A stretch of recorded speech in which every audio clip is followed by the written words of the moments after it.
মহিলারা যে এত বড় খারাপ, সৌদি আরব না আসলে আর জানতাম না। হ্যালো, আসসালামু আলাইকুম, সবাই কেমন আছেন? এই যে একটা উগান্ডা আছে, উগান্ডা আইসে প্রতিবন্ধী ফেলার জন্য আইসে। এখন প্রতিবন্ধী 80-90 কেজি ওজন, এটা ফালতে পারে না।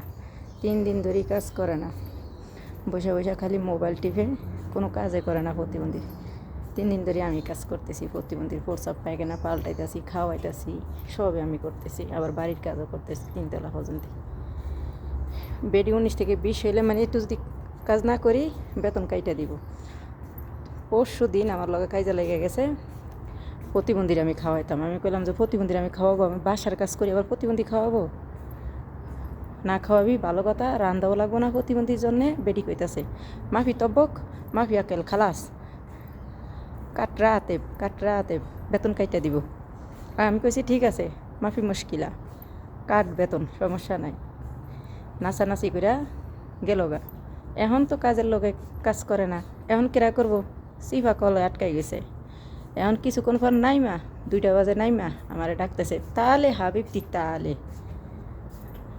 আমি কইতেছি পুষ্য কালে মালে হাবিবতি ইন্তি সগলি।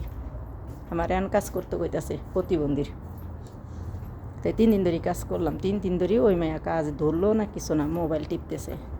কালকা কী করছে, মাইয়ারে ডাক দিয়া, ম্যাডামের মাইয়ারে ডাক দিয়া ওর মোবাইল থেকে নেট কালেক্ট কাইটে দিল। ও খালি মোবাইলে কথা কয় আর খায়, কোনো কাজ করে না, প্রতিবন্ধীও ফেলে না। কালকে নেট অফ করে দিছে।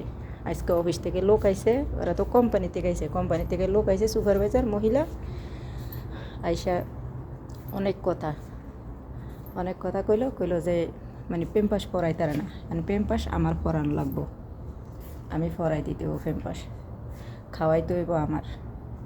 বেটি কইলো ঠিক আছে, আমি যখন না থাম তুই খাওয়াইস, এনা আমার খাওয়াই তৈব।